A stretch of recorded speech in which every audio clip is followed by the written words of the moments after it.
How's it going, y'all? Kevin Kuhn here from Athlete Factors. This is the Athlete Factors podcast. I'm with an old friend, Jason Clinton. How we doing, Jason? Doing well, man. How about yourself?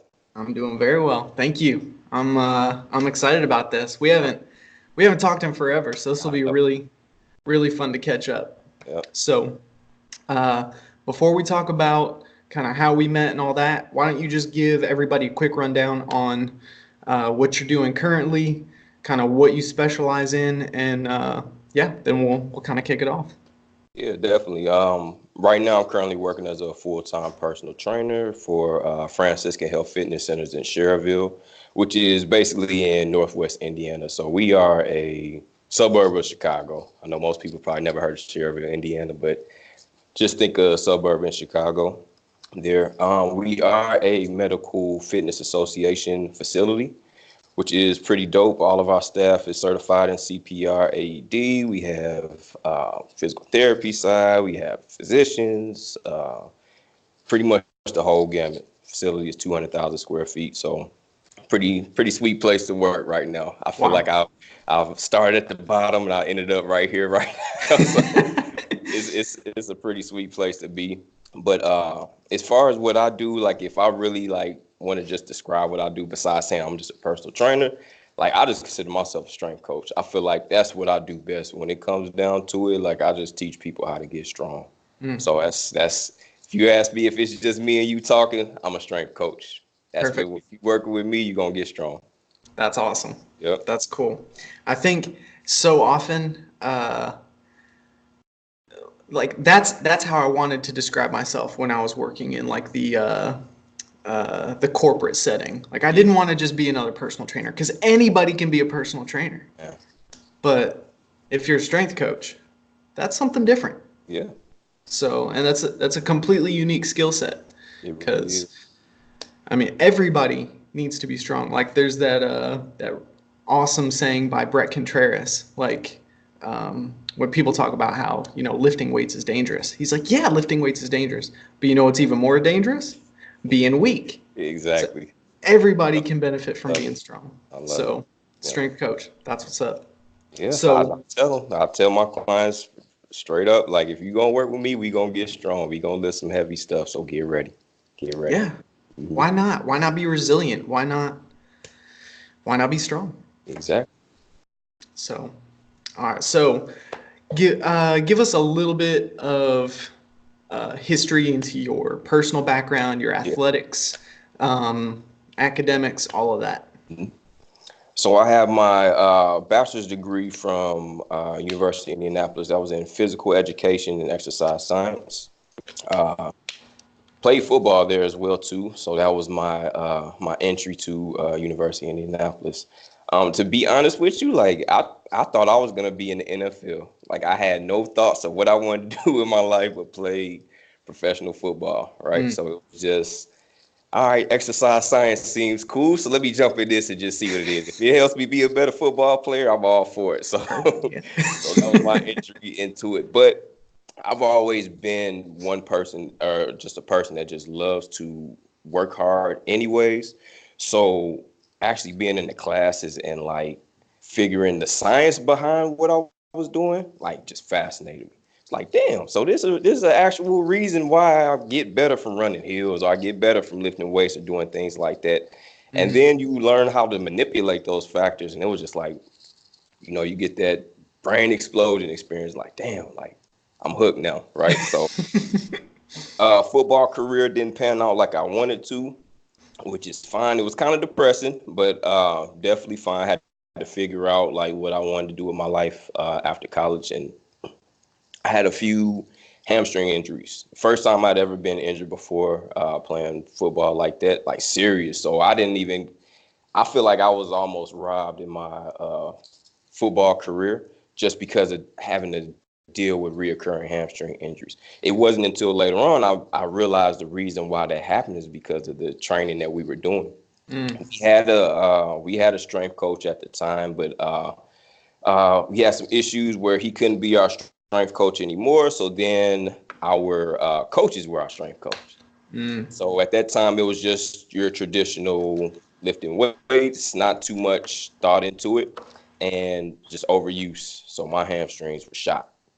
And like I always made a pledge to myself, like if anybody has the same dream that I had, and if they want the opportunity, like I at least want them to be able to do that and not have to deal with injuries, right? If that Mm-hmm. makes sense. So Mm-hmm. that led me after undergrad to attend Soma Institute in Chicago, which is a school of clinical massage therapy. So I was doing that, ended up moving back to Illinois, and I was working for Athletico Physical Therapy Mm-hmm. at the time. So I was working there as a rehabilitation aide. I was doing personal training, and then when I finally got licensed in clinical massage therapy, I was a massage therapist there as well too, and a Nice. performance enhancement specialist. It was a lot going on because they had like a sports performance center there too. So I used to run out there to McCook, Illinois. I used to work there.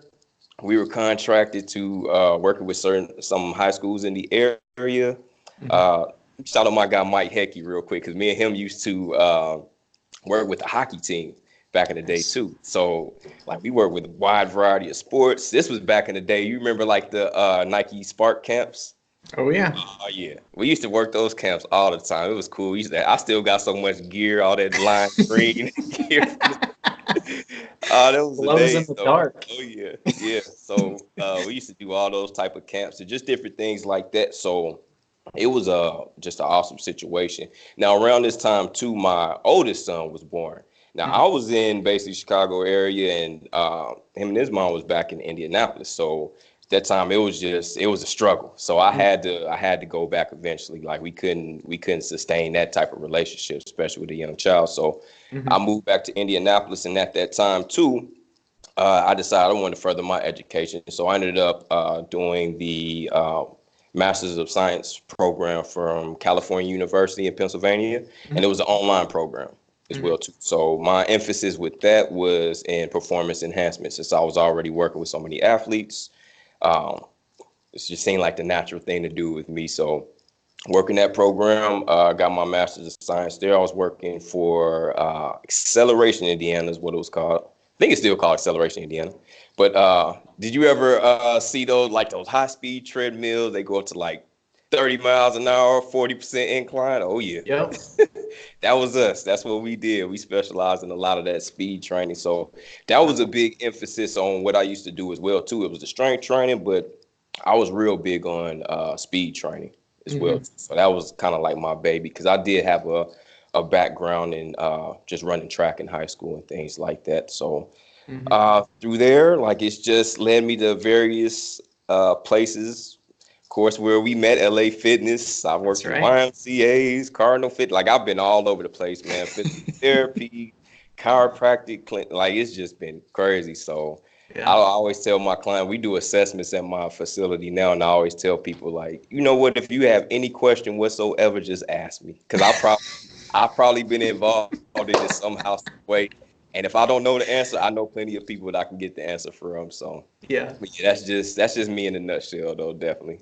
That's perfect. Yep. It's got to be so valuable to have that wide array of Mhm. experiences like that you can just pull from. Like, oh Yeah, yeah, like I remember covering this stuff, in this situation, at this clinic or over here, and that's just awesome. yeah, That's very cool. So yes, we met at LA Fitness yep. in Carmel, Indiana. I'm in Indiana. That's right. So I I moved to Indianapolis. It was like January of 2011. Hmm. I had finished up all my coursework for my master's at Baylor, Right, right, and I right. was starting my internship, and I was working with the Indiana Invaders Professional Running Club. And Invaders, then, I remember that. I remember yeah, that. and that was an unpaid internship. So I had to figure Yep. out how I was gonna, put some food on my table. So Uh, man, I looked for a personal training job all over Indianapolis, and I remember going to like Gold's gyms all over, dropping off my resume, going. I went to one or two LA Fitness uh, gyms, but I did not go to the one in Carmel. Okay. So I dropped it off. I think it was Right. like on the west side of town or Yeah. south side of town, whatever. And Mhm. then a couple days later, I get a call. and they're like, "Hey, you want to come interview in Carmel?" And I'm like, at this point, I had no idea where Right. Carmel was. I was like, "Yeah, sure, why not?" Yeah, I thought it was the place I had just dropped it off. So, Yep. but yeah. So it was a little bit of a trek because I Yeah. was living like basically downtown Indianapolis, um, and started came up there, interviewed, got a job there.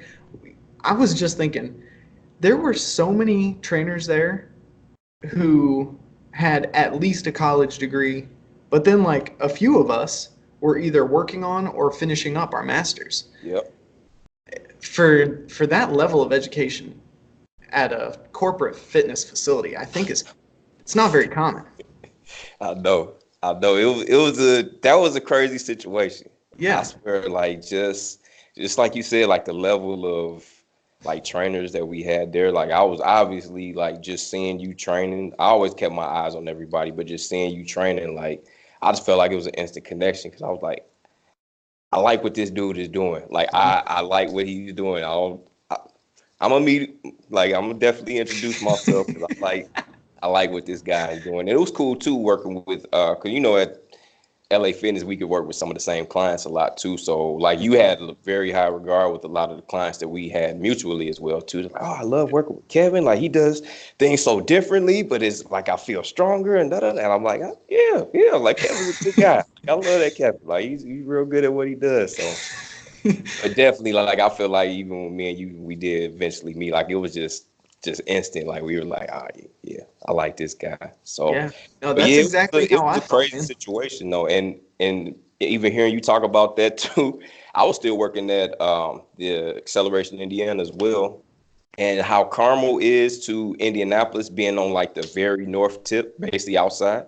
Mhm. Where I was working at was in Greenwood, Indiana, which was the very south tip of that. Oh man. So you can imagine what my drives were like because I was working both of those jobs. Like I'd start at Acceleration, I go to Carmel, then Oh I had man. to come back to Acceleration sometimes. Like it would just be crazy. Like it was definitely some times working at LA Fitness though. Yeah, yeah, yeah. No, you're right. That's as soon as I saw how you were training your clients, and even more so when I saw you training by yourself, Yeah, yeah, I was like, okay, I think I know why he's doing that. Like mhm, it's you're not just going and just doing bench press and then doing exactly. the pec deck and then doing, Yep, you know, some reverse flies or some pec fly. Like it wasn't just like standard training. I was like, yep, okay, like I gotta ask him why he's doing that. I think I know why, but I want to, confirm. And it was yeah, like after we started, having these conversations, it was like, okay, our philosophies are like hmm, very, very similar. They're very grounded, yep. in the science, but the outworking looked so different. Right. But it It was did like, though. It did. It really yeah, did. It did. but somebody could have seen both of us and been like, wow, either neither of them know what they're doing, or only one knows what they're doing, or they Right. both know what they're doing, but they're just doing completely different stuff. And it was Exactly. like the Exactly. the foundation Hmm. was exactly the same, but the way you apply the science can be very, very, Can be. different. Yep. So that was one of the things that I appreciated about watching you most was like, okay, I've got to think about why he's doing that because I know there's a why. I know there's an underlying reason. It's not Yep. just, you know, because Muscle and Fitness magazine said so. Exactly. Exactly. So in fact, I remember a couple times. Um, this was probably a couple months in, so we were already well acquainted and Right. familiar with each other. Um, but we were all it was a group of us all just sitting at the check-in desk, and Yeah. I don't remember what it was. Maybe it was nutrition or we were having a debate. Essentially, it was a group debate. And at this point, I'd been relatively quiet because I don't like to just jump in and throw my opinion in there, even Right. if I think I'm decently informed on the subject. Hmm. But I was like, all right, it's time to start talking. So I was like, saying something, and then they were like, what? And I was like, yeah, and like there's this study and yada yada yada, and they're like, man, I don't believe you. And then you strolled up, and they were like, Jason, Kevin says this, and And like you didn't even like say anything. You were just like, and they were like, "What? How can that be?" And you were just like, "He's right." And I was like, "Yes." Stamp of approval. Exactly. So I think after that, I think that sort of thing happened pretty often where they'd Yep. be like, "Kevin, Jason said this," and I was like, "Well, that's what the science says," or Exactly. vice versa. So Yep. it was good. It's good stuff, but Yeah. good Confirming books, each Mark. other. Exactly. Exactly. Yep. It was. So, man, that's so crazy. That was so long ago. That I know. was almost a decade ago. Yeah. Damn, that's crazy when you think about it. Time Almost a flies. decade. Yep. Child is older now. I got another child and another one on the way. So No man, way. it's oh yeah. That's awesome. On 3. So next time we do another interview, this might be all white by the time you see me. I got some gray strands now. It might be all white next time you see me. That's okay. That's okay. But it's all good though, man. Kids keep me young. They, especially that baby boy, like he's just running all over the place. So I have no choice but to stay in shape just because of him. Gotta Because be that's fit. gonna be the one I already know he's gonna be in everything. So we gonna have to do some traveling with him. He is all over the place. Yeah. Just Mm. all kinds of sports interests or With the oldest, the youngest right now, he's only 2. oh, But okay, gotcha. the oldest, he's played football, basketball. He's done baseball. Nice. I think he's basketball season is gonna be starting up. So he's actually in. It was weird. Uh, it would be middle school because most middle schools start at 6, but he's in like an intermediate school where they block off all the 5th and 6th graders. So, Gotcha. but he can play for the middle school. I think Oh it's a wow. weird. It's a weird situation. Yeah. But basketball is going to be starting up for him, so he's got tryouts and everything coming up. So that'll be the next adventure for us is the basketball season. That leads into baseball and the football, and you know how it The goes. cycle Which, continues. but the thing is, I'm actually happy that it's that way, and it's not just a specialization in just one area, because you know how that is. Hmm. You've worked injury prevention and things like that long enough to know that with all of these specializations, like so many overuse injuries, Yep. so many. So it's Yeah. just natural to be able, yeah, Shortened total career length, yep, reduction in like the uh the enjoyment in sports in general, like hmm, variety, man. Variety is the way to go. Different movement patterns, different planes of motion, yep, different speeds, acceleration, deceleration, change of direction. Like the more well-rounded you are there, the better off you'll be when you do pick one sport or when you do pick one or two sports. So yeah. it's the way to go, man. I mean, if you poll most of the professional athletes now, you're going to see a background in multiple sports. Mm-hmm. So where you may think that they just started off and just specialized as one sport, the best ones, the ones that are in professional athletics, are always multi-sport athletes. And you Yep. hear stories about LeBron James being such a dominant tight end in football. You don't even think Yes. about that. You think He about could have Allen gone pro in Iverson. Yeah, football. he could have. You think about Allen Iverson is such a great basketball player he was, and you see his highlights playing football, and it's like, this dude was amazing at football. So it's like, but success leaves clues, and you obviously you've seen them in different realms of athletics, which just like you said leads to different movements, acceleration, deceleration, things like that, which we wouldn't equate as injury prevention, but that is injury prevention. Like Yeah. once you're doing those type of movements, you're preparing yourself for different shear forces and different things like that. So you're being very resilient, as you used earlier. Mm-hmm. Mm, Yeah. The more more rounded. well-rounded. Mm-hmm. That's that.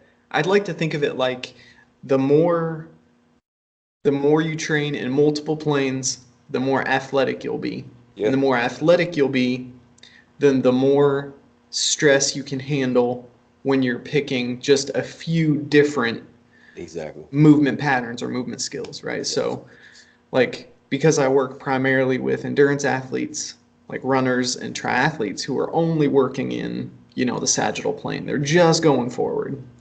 Um, a ton of, like, running drills are going to be really beneficial for them. Right.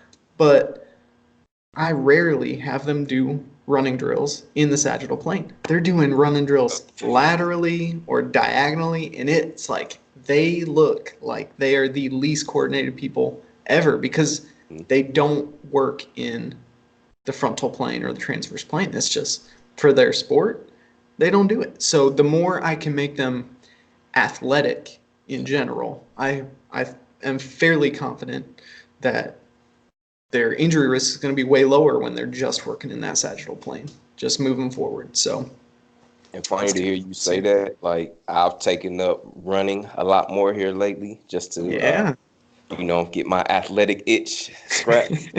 And it's funny because when I am warming up for races, like I tend to get people looking at me a little bit crazy for that very reason that you just mentioned, because I do so much lateral and diagonal movements. Mm-hmm. And I know people look at me sometimes like, is he gonna run a 5K or is he like preparing for a basketball game or something? Because I just like, for real though, I'm not very traditional in that sense. Like I do so many different types of movements just warming up before my races, and it's for that very reason. I just want to be a well-rounded athlete.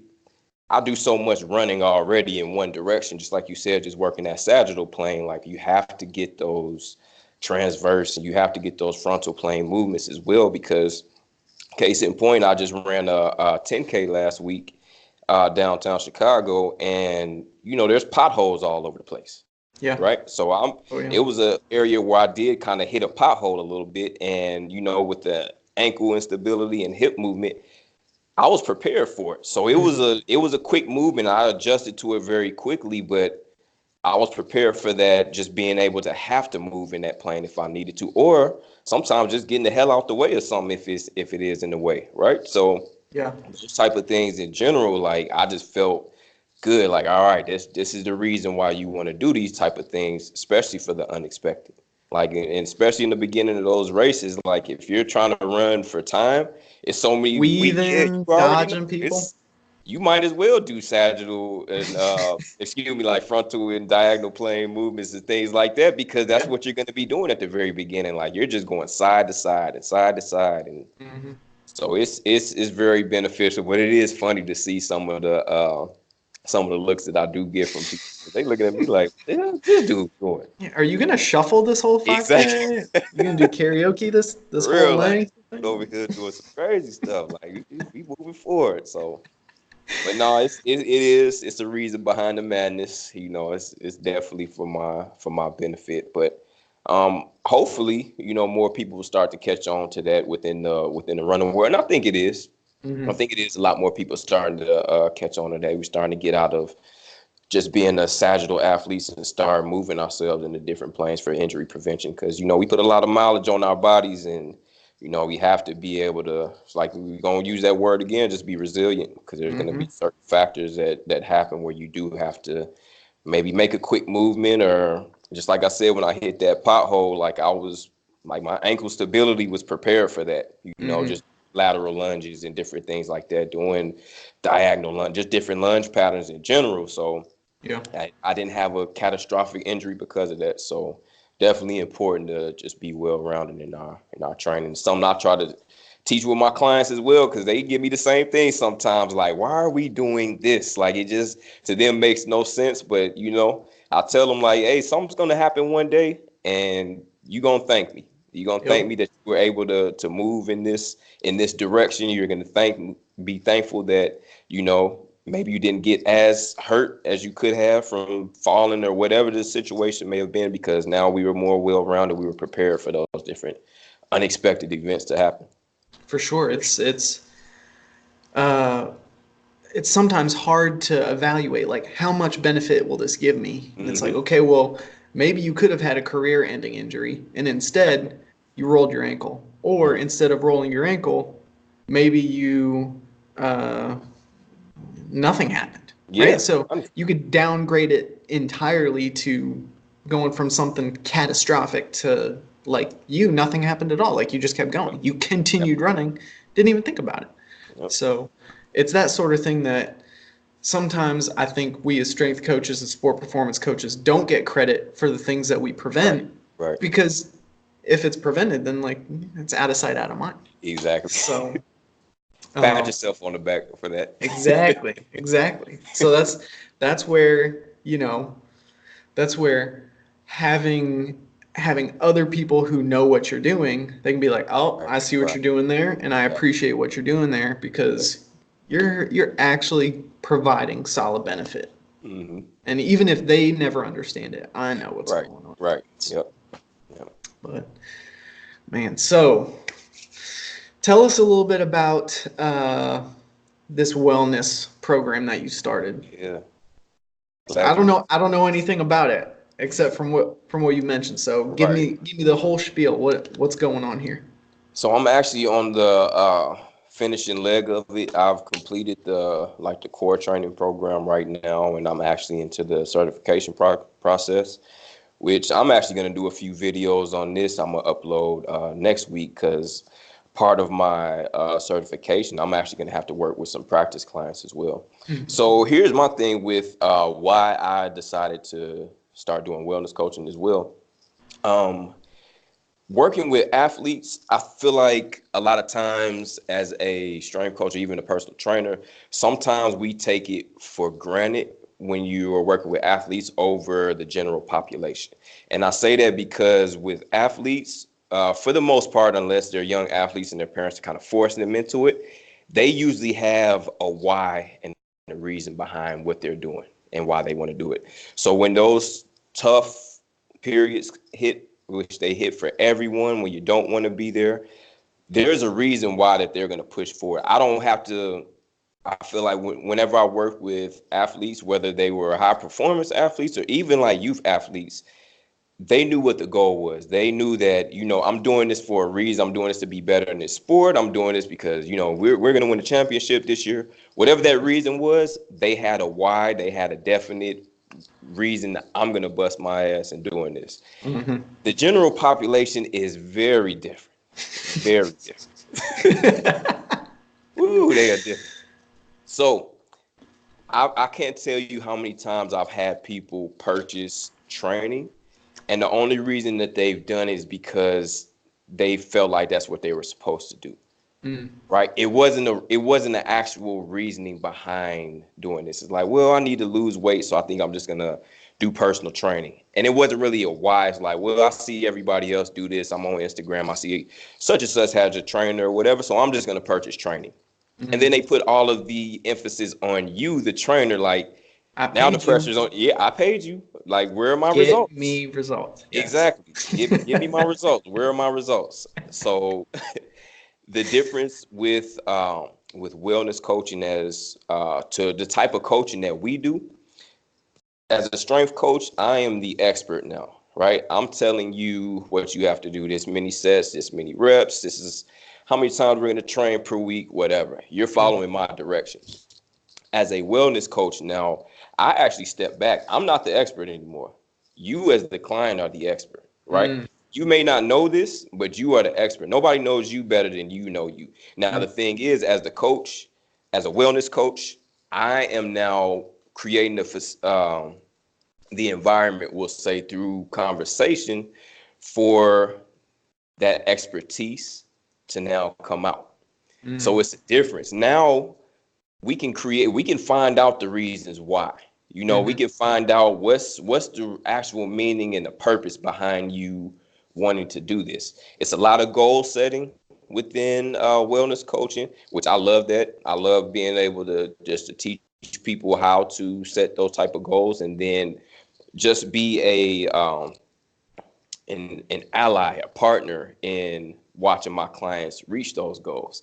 And the Mhm. cool thing is, I have nothing to do with it, right? It's not up to me. Yes, I am your partner in this, but the pressure is not solely on me. I'm still gonna put pressure on myself just because that's what I do. I love success. Like, I'm a success driven person. I love success in myself, and I Mhm. love to see people successful. It's part of the reason why I love social media, because I only follow like successful type of things. I don't look at, social media is a double-edged sword, and I don't want to get into that because I'll ramble on that all day too. But I love the success side of it. So I love to see success in people. And with coaching now, you're getting them to coach them, not necessarily coach themselves, but to get the success out of themselves. Yeah, I they're like taking on the responsibility. Exactly. They're I like owning it. this example too, because when you think about like when you had an epiphany, right?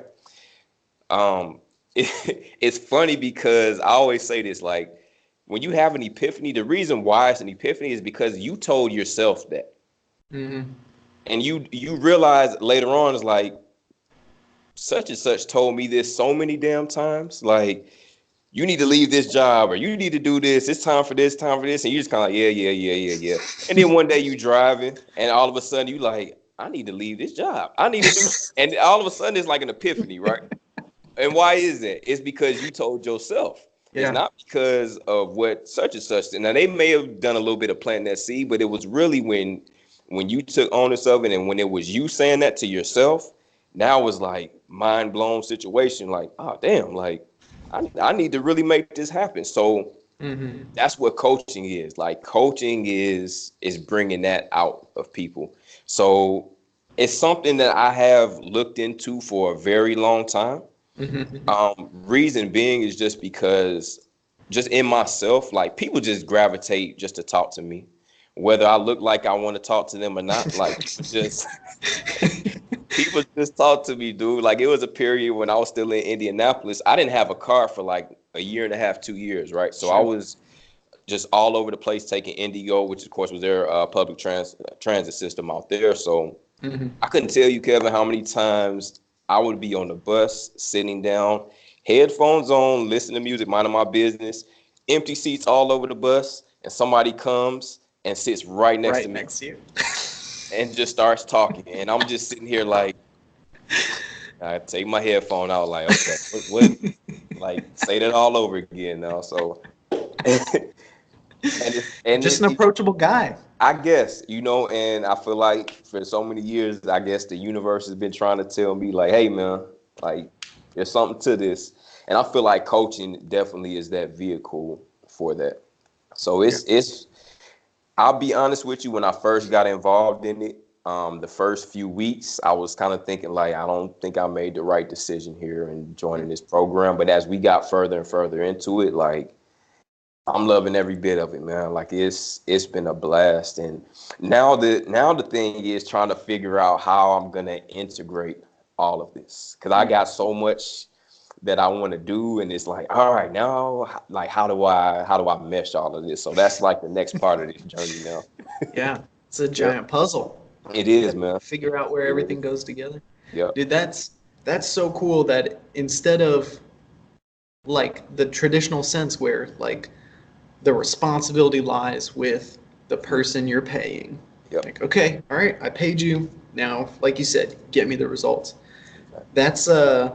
That's so awesome because it's very, very similar to, okay, so there's this psychologist, uh, Jordan Peterson, and one time he was talking about that idea specifically with his role as a therapist and counselor.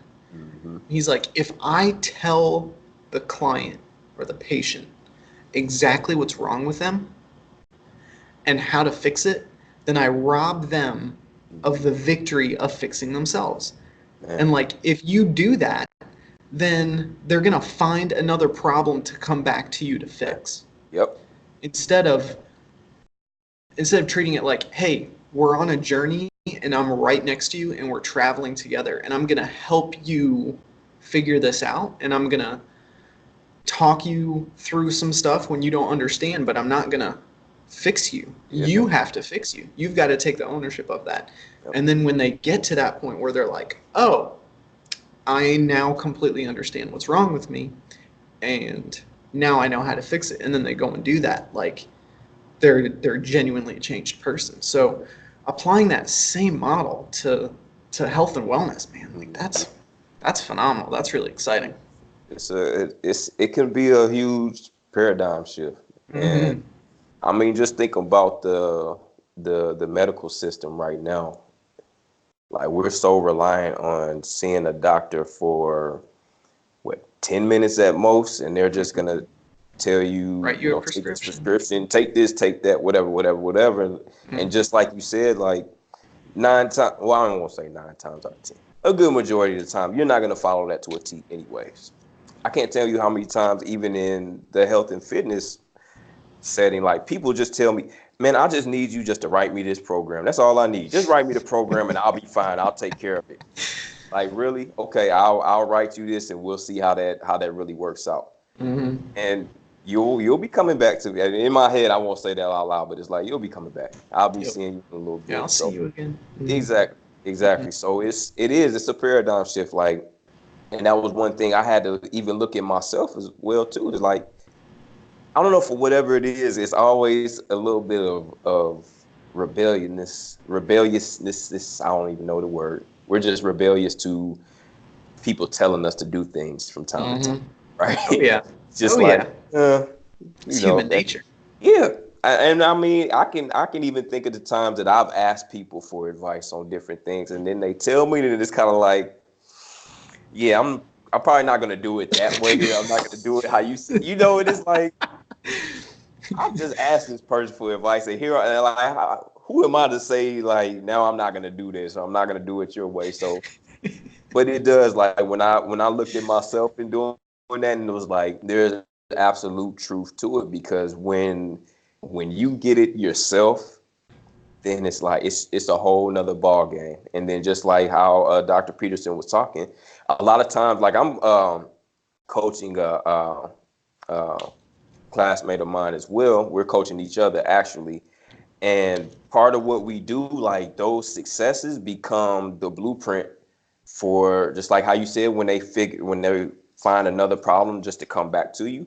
Well, those successes become the blueprint for the next problem, because then it's like, you think back, like, okay, what can I take from what I did last time to solve this problem here? Like, what did I do beforehand and like, I think I said it earlier, like, success leaves clues. Like, you're like, okay, I did this last time, so let me apply that this time and see where it takes me, Yeah. So it's definitely a paradigm shift that I'm excited to be a part of, because I can see applied, especially to our medical system and just model in general. Like, it can change a lot of things once we start taking the responsibility and the onus on our own shoulders.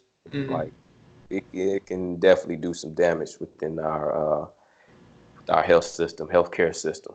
Yeah, it's like, it's unfortunately the healthcare system is so weighted towards, all right, once something's wrong, Exactly. here's how we'll fix it with medication, instead of, hey, let's nip that in the bud. Let's prevent that from ever happening. Yep. And like, this is the kind of thing I think that will really start pushing back that scale towards, like, evening things out to where it's not so weighted towards the medication side and the reactive side, instead of this proactive side. Like, that's where true health exists, like, in being preventive and being proactive. So I think that's really awesome, man. I'm excited for you. Oh yeah, that's gonna be cool. Appreciate that. So when do you think in the future that's going to be fully up and running and all that?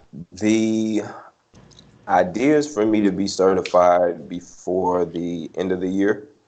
Nice. And then from there, I got some people, like mentors, that I wanted to talk to and just kind of figure out how to roll this out the best possible way. Because, I'm still at Franciscan as well, too. So I want to figure out what's the best way to get this thing launched. But I'm thinking definitely, like, within that first quarter of 2020, like, we're going to be doing some damage on the coaching side as well, too. So that's awesome, man. Yeah, I'll keep you updated on that. Please, man. I'll do. Definitely keep you updated. Like, that's sweet. Looking out for that. I'm excited about it. For sure. Yep. So let's transition a little bit back to some strength and strength coaching specific stuff. Get it. So what are the things that you like the most about being a strength coach, and what are some of the things that you dislike?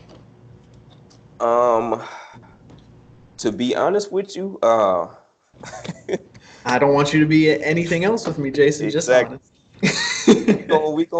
we gonna have the same coin, but it's just gonna be two sides to that. And I think the social media factor of it, of Mhm. being a strength coach nowadays. And I'll talk about the bad first, just because I can ramble on about that for so long, and I'm gonna try to cap myself on that. But just, you know, anybody can do it now, you Mhm. know. And you know about genetics, like sometimes people can just be genetic freaks and they've never coached a client in their life, but you get on Instagram, you show your body off, do a few exercises, and all of a You're an sudden you're expert. the go-to expert and influencer, right? Yeah. So Yeah. that aspect can be frustrating because then now I have to debunk all of those like myths and bro science and things like that. Yep. And potential of people just being put in serious danger of injury. Hmm. So, and then it's just so much information. So much information. We can look at nutrition. You got your keto camp, you got your paleo camp, you got your plant-based camp. And the way our brains work, when you have so much conflicting information, and this is something that I got from my mentor, Sean Croxton, like you the motor cortex, that motor center within your brain, it doesn't work Mm. because there's conflict there, and you can't move on anything. You think Mm. sometimes we think it's just that we're just lazy and we don't want to move. Sometimes you can't because your brain is like, we have to solve these issues first before we take action on Mm. what we're going to do.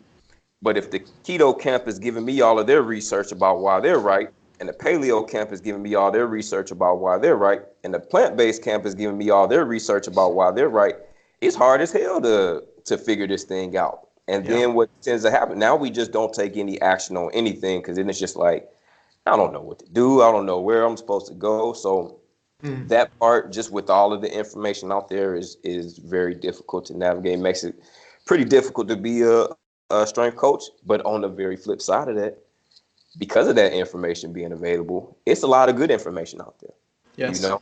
And Hmm. the key is just learning how to decipher that. And hopefully, if you do have a good strength coach on your side that can get into the research and can help you to do that, like, then we're in a good place there. We can decipher, we can use our discernment to, all right, it's not a one size fits all thing, right? There's Hmm. going to be many factors. We probably need to do some form of assessment before we even get into any type of me giving you any type of suggestions on what you need to do. And then the second part, what I love about being a strength coach in this day and age with social media, it's just the access that we have to everyone. Hmm. Like this is an awesome time where I'm reading books and I can just be connected to the author of that book. I'm following them, and I may. I think I just looked at your recent podcast where the guy didn't he like tag you on something? The Oh yeah. Oh yeah. Yeah, like I've Alias. tagged. Yeah, I've tagged authors on certain things. Like I'll just post on Instagram and I'll just tag the author, and all of a sudden, like they'll start following me or something. Or they'll just, make a comment like, "I appreciate you read my book. If you have any questions," like it's like, damn, like I have that access to people. Like it's crazy. Yeah. Think about what me and you are doing right now. You got this podcast up. This is awesome information. So what I'm talking about right now, even being able to decipher that information, like this podcast is excellent for that. And Hmm. we can put it up. People can access this. Like imagine when we first started out doing this, like having this type of access. Like I feel like life would be so much so Be different right different. now. Like yeah, it would be so different right now. But I mean, it is what it is. Like sometimes you have to work your way up, right? Hmm. And we take those experiences, and now like I'm loving your podcast because I'm seeing people that I've never heard of before, but I'm like, damn, this dude is. I like what he's talking about. I like what she's saying about nutrition or whatever it is. Like Hmm. it's just now the information being available. So like I said, it's a two-sided coin. Like the social media aspect of it, like it's a great thing, but it can also be a detrimental thing from time to time as well too. Yeah, that reminds me of something Eric Cressy said, shoot, maybe 5, 10 years ago. Hmm. He was like, it's really unfortunate that the barrier to entry into this industry is so low. Anybody can do it. Yeah. You can do it without even having a certification, but But there's even certifications that you can just go, you do it online in an hour, or you can spend 4 years in undergrad and then another 2 to 3 years to get your master's and then another 4 to 6 years to get your PhD. And somebody who has a PhD who's been working, 1 foot in the trenches as a Mhm. strength coach and then the other foot studying, they could be a personal trainer Exactly. right next to somebody who decided yesterday that they want to be a personal trainer, and you can't tell them apart, right? Yeah. Like, what if, Yep. like you said, what if this one dude who just decided, or this girl, let's say, Yep. rockin' bod, she There looks you good. go. Yep. This lady over here been working on her PhD for 6 years. Mhm. Maybe's been spending a little too much time on Right. the academics and doesn't Right. doesn't look like a model, Yep. a fitness model. Like, if you're the average person, you're gonna be like, this is a no-brainer. Well, I'm we're gonna rocking. go Yep. exactly right, and it's like, that's a struggle. It's an uphill battle. That's really difficult. But then he kind of turned that whole thing on its head, and he said, just like Yep. what you're saying, Exactly. because that barrier of entry is so low, you are responsible, but you have the ability to show why you're qualified. And you Right. can just literally say, hey, you can go with the person who looks a certain way, but Mhm.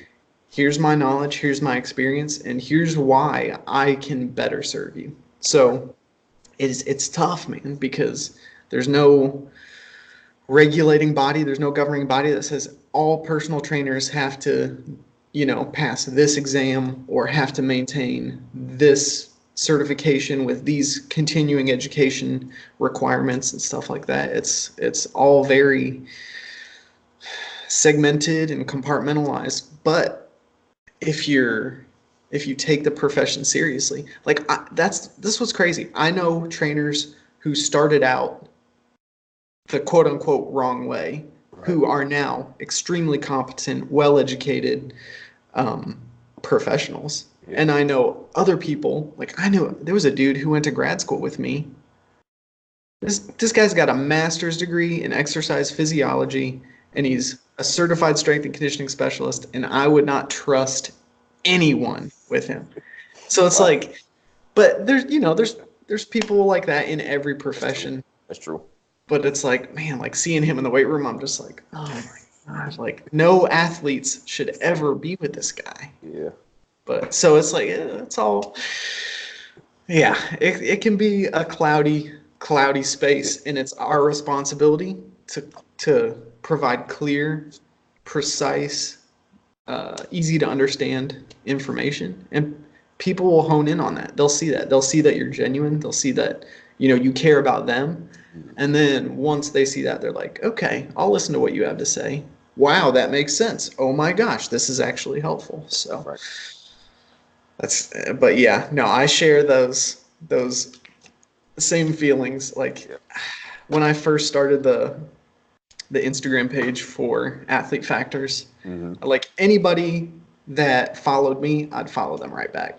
Right. Just because I was like, all right, like I'm just gonna get it out there. Yeah. And then, man, all this stuff I'm seeing on my feed, I'm like, I cannot mute. I know. Next. Oh, mute. Oh, this is off. What are you doing? Yeah. Mute. So, Me and you are opposite. I am very selective of the people that I follow. I swear, like I will always look at that page first and see, because, and granted, I guess I can't see who you're following or whatever, but I don't know, for whatever reason, I feel like if somebody ever found out I was following, I guess you can see, because if you look on certain pages, sometimes it'll say followed by such and such as well yep. too. So, but yeah, I don't want people to think that I condone certain things. Like, well, damn. He following them, so it must be something. Like I swear, I'm very selective on that. So Yeah. like, Yeah, you and don't I want to be follow a guilty lot by association. exactly, because I follow a lot of like different fitness pages and things like that too. And it's so many people within those where it's like I said, it's that rock and bide. Like they just look so good, and I'm seeing some of the things that they do, and you see all the views and the comments, and I'm just like, Nah, I can't even do that one. Like I can't like I don't even like where he or she is going with this, so I wouldn't even do it. So Yep. yeah, I got to be selective with mine. I don't Yeah. know. Maybe when I really take my thing professionally and take it serious, I might start following people that follow me back as well too, just to build a business. But we'll see. I'll probably At still be real selective. at that point, you're gonna hand that off to somebody, and you're like, "Hey, you run Right. social media. I've got the important stuff to work There you on." go. Yep. So, Yep.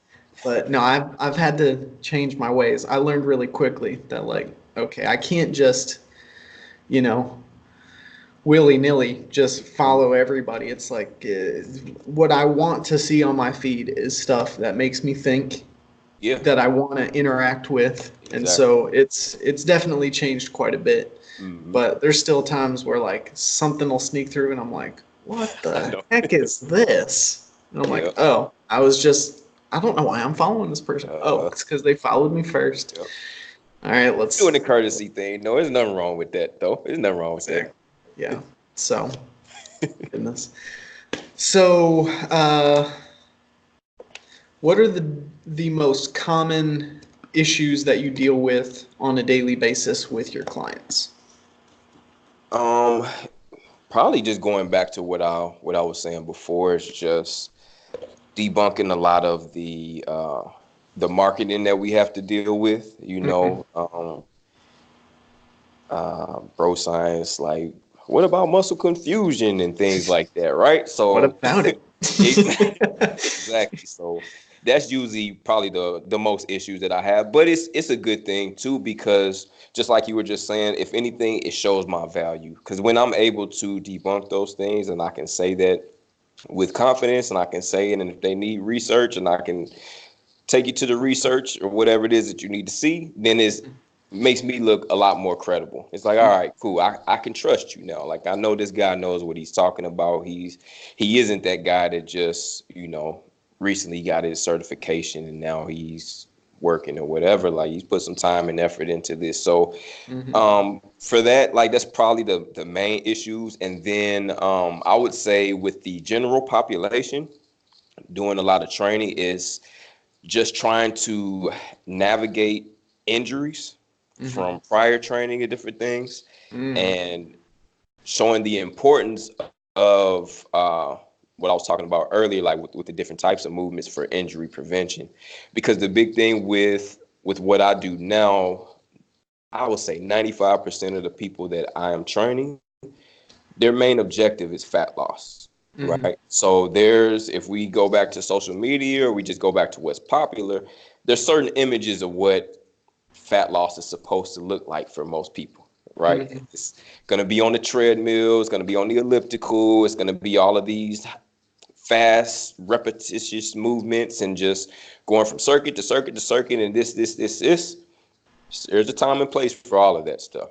But Mhm. there's also going to be a time and place for building the base for you to even be able to do those type of things.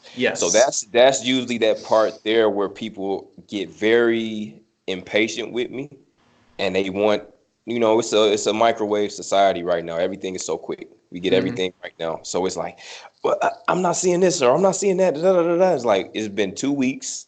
Calm down. Like just like let me work my magic a little bit first. Let's build this foundation, and I promise you, like if you stay with me, like we're gonna see those results. Mhm. So just getting my clients just to wrap their head around like what I'm doing there is probably one of the biggest things. But if they stick with me long enough, then yes, like we have success. Some people don't want to, and they're just kind of like, I'm not seeing any success, so I'm gone now. It's like, all right, well that's fine. Like I'm not gonna force anybody to stay with me if you don't want to. But yeah, Mhm. that's usually it, man. There's so much information out there now, and there's so much access to everything. So people think they have a good idea of how things are supposed to go when they really don't. And Mhm. there's a way that you can say that and coach people with that without being very condescending as well too. Because I don't want to be that person that's like is disrespectful to somebody else. I may not agree with what you're doing, but I'll never be disrespectful. Like I don't like to be that condescending type person. I can be sometimes. I hear it in myself, but I don't necessarily like to be that person because I just don't like that. Yeah, It's not a cool thing, and I don't think it's very professional. for sure. But but it still has to be done, professionally, where you're just kind of like, all right, this is how this is really gonna work. This is how this is supposed to work. So Hmm. yeah, that's really it, man. It's just navigating those different issues, just trying to get people to just, all right, see my side of this story, and then we'll be good there, you know. Yeah, yeah. Getting especially sedentary people to understand, like, all right, here's in an ideal situation, this Yeah. is what the timeline looks like. Hmm. I'm sorry, Yeah. you don't fit that mold. Exactly. So before we can apply a potent enough stress Yeah. that it's signaling your body, hey, let's reduce weight. Before we can get to that point, Hmm. we've got to lay a foundation so that Yep. we can get you there. Like, and it's just like that's really confusing for some It people. is. And I get that too, because it can be very confusing to a lot of people. Because, like I said, is what you just said. That's what should be highlighted, right? Hmm. But that's not what's highlighted. It's not. It's not sexy. It's not cool. Right. That's not what's going to be marketable, right? Hmm. So that part right there, it can be pretty frustrating. I feel like that's probably the biggest part of my frustration within just working with the general population. What I said earlier, like, you don't realize it's a blessing until you stop working with athletes, because then it's like, man, like I have to, build this foundation, like, physically and mentally. Yep. Because Honestly. yeah, you have to, like, they have to agree with you on this. They have to trust you Hmm. that you know what you're doing with that. Because to them, it's just like, well, I should be sweating so hard, and I should be burning so many calories after this workout, and I'm not doing that right now. And it's like, I get you. I understand your concerns right now, and it's like, this is the reason why. Like, Hmm. once we cross these X's and O's, and we get to this point here, and when you can show me that we're competent enough to even handle these stresses, when we can do these movements properly without any type of deviation, I feel like you're not going to hurt yourself. All right, now we're going to get sexy. Now we're going to do those things. But just work with me for a little bit first, and then we'll cross that bridge. But yeah, that's a hard sled. That's a hard sell right there, right now. Yeah. Because Honestly. we want everything now. Yeah. Instant gratification. Yep. And then on the back end of that, this is another thing that I think is it's never explained up front. Hmm. It's the slower that you lose the weight, Yes. the longer you'll be able to maintain Yes. those changes, right? Yes. So, yeah, like this is one of the things I have to tell my clients. Like when I'm generating uh, your calories and your macros, Hmm. in addition to the training that we're doing, like I want to keep you on as many calories as possible while we're slowly entering into a calorie deficit You know. because like you can lose 5 pounds in a week, you lose, you know, 10, 15 pounds in a month. A month later, And if you stop training, yep. that's all coming back. Mhm. And that's a negative impact on your body composition. Even though your weight's going to be the same, Yep. your the weight that you gain back is not going to be the same as what you lost. Yep. Um, so yeah, if you're applying that foundation early on, that means when you get to the point where you can apply that potent stimulus, where you're doing the sexy stuff, where you're actually seeing the scale, change, that needle on the scale starts to drop. Without that foundation, you're not going to be able to make those changes long term to stick, to make it quote unquote concrete. So, um, yeah, like it's an uphill battle for sure. It is. It is. But it's worth it. And the people who do it, It is, though. I swear, like, when those are the best successes to have. Like, man, it's hard to even explain it. Like, I won't explain it to or compare it to being like a parent or anything like that. But you have that same type of joy with it. It's like, yeah. because you've been there from the start, and you Hmm. know the work that had to be put in. And like I said, there's a serious trust factor that has to be laid between you and the client for them to even do the things that you're telling them to do, because you see the frustration. Like I see the frustrations a lot of times on some of my clients where they're just feel like they should be doing more, feel like they should be seeing more. But those ones that continue to just to work with me, and then all of a sudden, like you just see those like dress sizes falling, you Mm-hmm. get stronger. I'm getting Mm-hmm. calls like, man, I carry 4 bags of groceries up the stairs, and I didn't even realize that, I did it. Normally I would have had to call such and such, or, I got my instrument and I've been carrying that to class with my book bag, and I've got a book bag full of books and instrument. I wasn't even tired today. And it's like, there we go. Like Yep. this, we're moving in the right direction. I So told you. exactly. You're welcome. Yep. Those are all the thoughts. And you're like, yeah, Exactly. good job. You're doing the work. You're putting it Yep. in. Yep. You Going trust in. the process. Yep. This is what happens. Yep. That's so good. That's awesome. So what are you learning right now? How are you developing yourself? Not necessarily as a strength coach, but personally. That's really important too. So what are Yeah. things that you're working on right now? So definitely the wellness coaching side of things is taking A lot of time a and effort. lot of time. Yep, a lot of time, a lot of effort. So, but I do like it though. But because of that though, and one thing I've always been interested in is personal development. Like I love just like podcasts based on that, books. So if Mhm. we're even talking about books, I've been real big into like neuroscience and like metaphysical type stuff. So I Nice. finished a book called Breaking the Habit of Being Yourself by Dr. Joe Dispenza. It's a dope book. Uh, Life Unlocked, Dr. Srini Pillay. That's another dope book. And what was another one I did? What Are You Thinking was another dope book. It's by Darius Wise. Hmm. So, and those are all like neuroscience, like metaphysical type books. So it could be a little out there for some people, but I like that type of stuff. It's pretty dope to me. Like that always kind of piques my interest, because there's a lot of correlation just with life and just physical fitness, physical health, strength and conditioning and stuff. I just see a lot of correlation within that. So to me, like it all just ties in together. But I just love that. I mentioned it earlier. Like I just have a thing with success. I love success, and I love to figure out ways to get there, whether Mhm. it's on a mental capacity, physical capacity, which they're all tied in together anyways, but I still want to be very well rounded within that. So yeah, I'm definitely into something neuroscience based right now. That's probably Yeah, my big thing.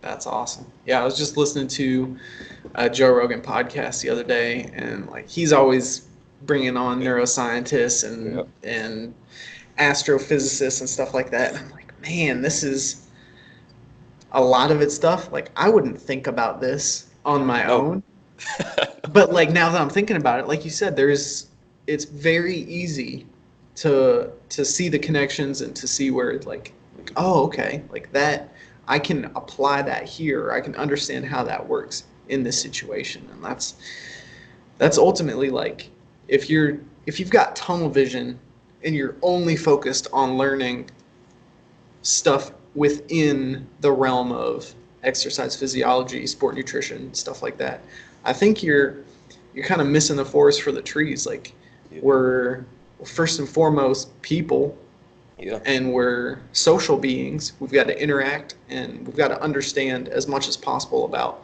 the world around us, Right. not just, at a molecular level, what's going on inside of us, although that's important too. Yeah. So, yeah, man, that's awesome stuff. That's cool. I'm gonna have to check some of those books out because Yeah. that stuff geeks me out too. So, Uh-huh. that's cool. Yeah, they some dope books, man. That's awesome. So, before we started recording, we were talking a little bit about some of our favorite pieces of equipment. So I am a huge fan. I, I'm like a screaming fangirl for the Airdyne Yeah. Schwinn Airdyne bike. So I've got mine right here. So we were discussing that a little bit, and then I was like, all right, we got to stop. We got to stop. Yeah. We got to save this for the recording. So tell me a little bit about how much you love the Schwinn Airdyne. I love it so much. It's not a fan favorite with my clients, that's for sure. I love it. I love it. We were getting into it. And I'll just restate what I was telling you. It's funny because the facility I work in, 200,000 square feet, all this nice, beautiful equipment, treadmills, ellipticals, just state-of-the-art type stuff. And then we got some Airdyne bikes over there. And you have to walk past all the cool stuff to get into the Airdyne bike. So it's like, all right, we're gonna get into a little bit of cardio, and everybody's looking like, oh, okay, we're gonna do this. Nope, keep walking. Oh, we gonna jump. Nope, keep walking. And you see these old looking Airdyne bikes, and it's like, what am I supposed to do with this thing? It's like, you'll see. We be well acquainted. Well acquainted. So yeah, I love it. I love it. I feel like I still like we kind of have that old school mentality with the aerobic training with the Airdyne bikes, but it's full body though, because you know you're and I don't know if I'm right about this with the Tabata protocol. Did they use Airdyne bikes or was it just traditional? I'm not completely sure. I want to say it was like a spinning bike, but it might have been an because he was Airdyne. working with cyclists, right? Yeah. And with the study, okay, so it probably was spinning bikes. Okay, that probably makes more sense to be more specific. But I think it would have worked just as good with the Airdyne. Maybe better. Exactly. So I mean, with most of my clients, just to even start them off, like I will have them start off just getting the feel of it. We'll usually do it like just to start maybe like 5 minutes or so.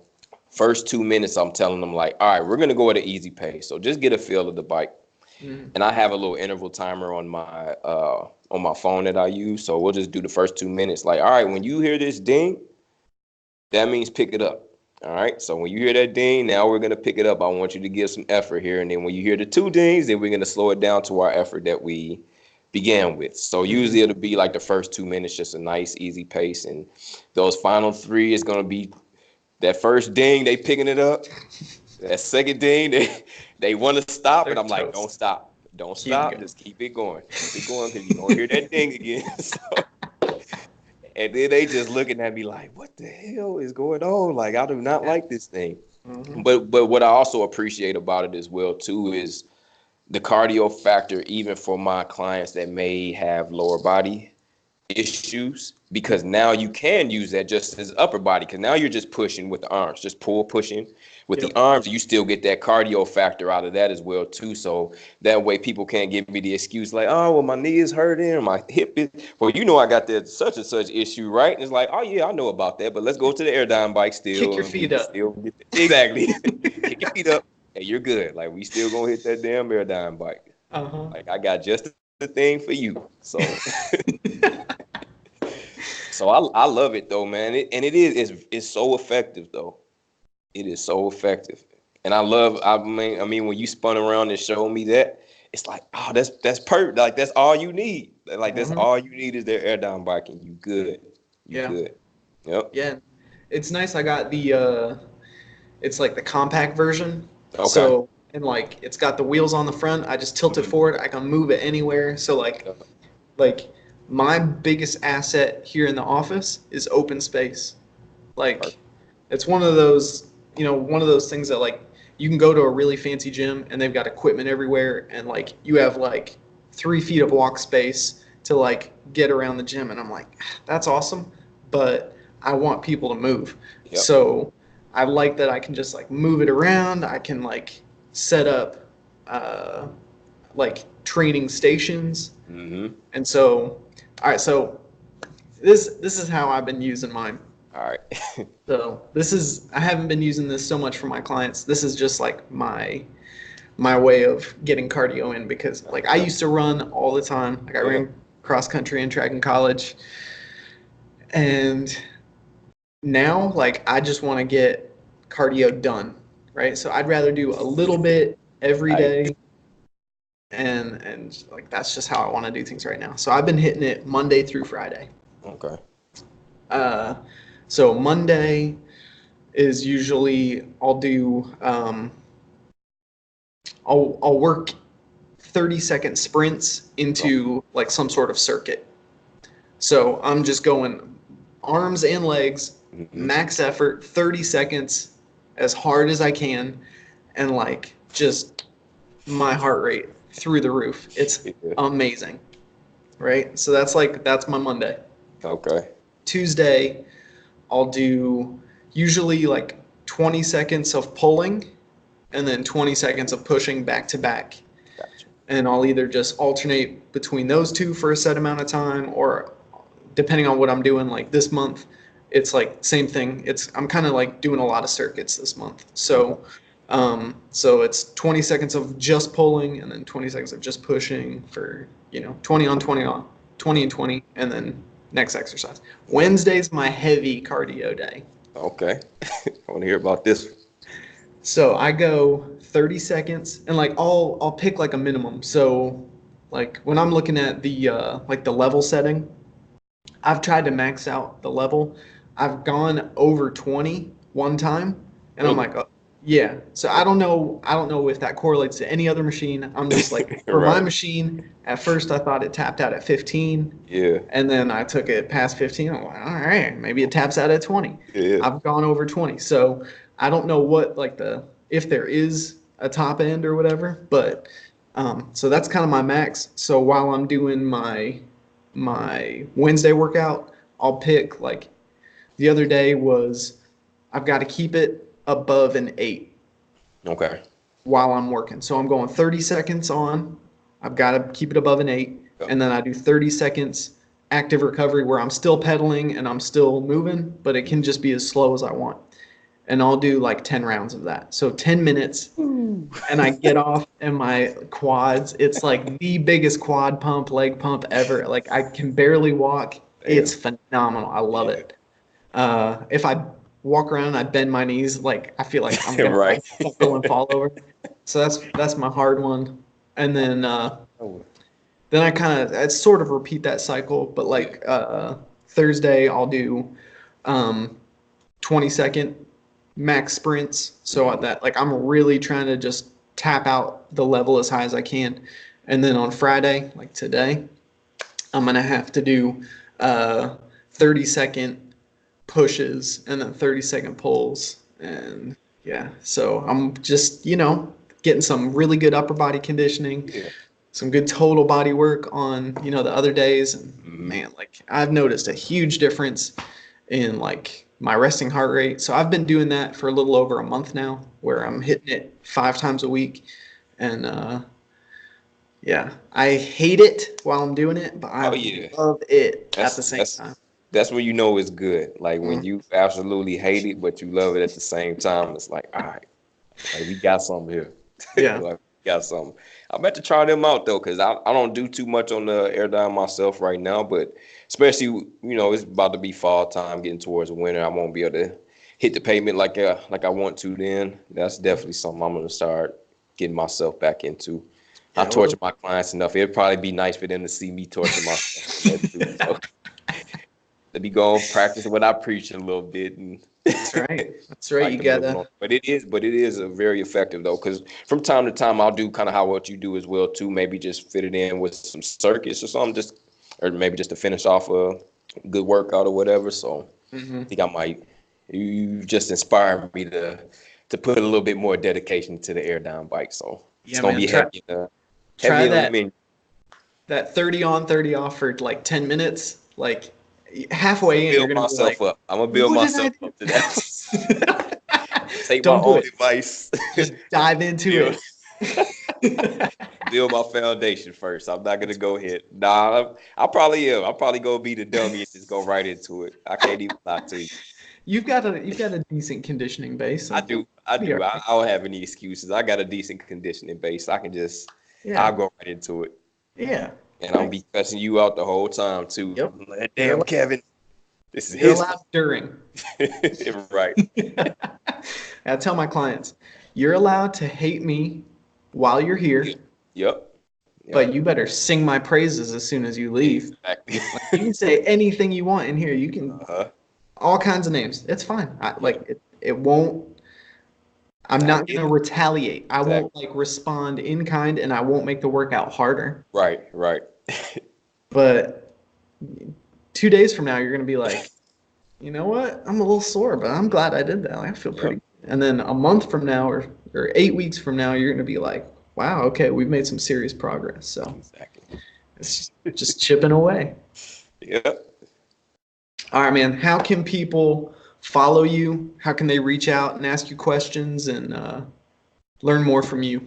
Yeah, definitely. Well, I will give you the professional email. I'm not good enough personal just yet, but the professional is jason.clinton at franciscanalliance.org. So that's just my work email. So a lot of our members and clients are already hitting me up, just asking me questions on that too, which I encourage that a lot because, like I said, it keeps me sharp. So just my full name, jason.clinton at franciscanalliance.org. Instagram, at runjlc, runjlc. It's all about running for me on that one. Like running is my baby now. Like that's my thing. So, but definitely like a lot of people have been hitting me up on that. I got my run crew go hard right here. I gotta rep them real quick. I'm gonna do a run after this. But Nice. yeah, man, that's just probably the best way just to get in contact with me is probably through Instagram. Just Mhm. following me there and just shooting me a message. I probably need to do like Twitter or something else. Some people was like, well, you need to get another social media. I am on Facebook. You can find me on Facebook. I think it's just Jason L. Clinton on there as well too. So I'm definitely on Facebook. I'm not always active on Facebook though. So Mhm. I'm a lot more active on Instagram just because I follow a lot of just run groups and different runners and things like that. And when Mhm. it comes to health and fitness, like that's like like I said, that's where I get giddy because of all the people that I follow and like seeing your podcast and different things like that. So Instagram's probably the best way. Awesome. Yep. Perfect. Yeah, that's if you're not on Instagram now, like I don't know what to tell you. Like And I you're just got on. This is still recent for me, so I've been on Instagram like what maybe I know it's been over a year now, so it's still new. So it's still things where like I'm asking people like, how do you do this? Like, how do you? Oh, you need an app, another app to do this to repost. I'm like, Oh what? yeah. So Yeah. I still It's feel like a newbie on Instagram and stuff too. So I'm learning. I'm getting my foot in there. I'm getting my foot in there. But that's definitely the best way to reach me because I'm most active on Instagram. So run JLC. awesome. So Yep. I'll include that in the show description so everybody can follow you. Yep. And if you're listening right now, you better go follow Jason ASAP. Otherwise, you're missing out. So, Yeah. all right, man. So to conclude, Mhm. what is a piece of advice or a piece of information that you think everybody needs to hear? Okay. Um, Two quotes, actually. Two quotes. One is from Les Brown, who I feel is probably the most popular public speaker of our time right now. And it's actually just two words that he says. It's possible. Mm, It's possible.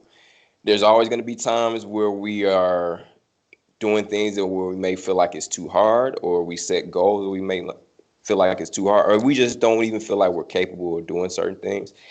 He always said, just start with it's possible. Once you mm, tell yourself that, you start with it's possible, then you work from that. You don't have to think like, all right, I have to be doing this. I have to be doing this. Like, just start with it's possible. mm, And then the second one is from my mentor, Sean Croxton. He says this all the time, but it's little by little, a little becomes a lot.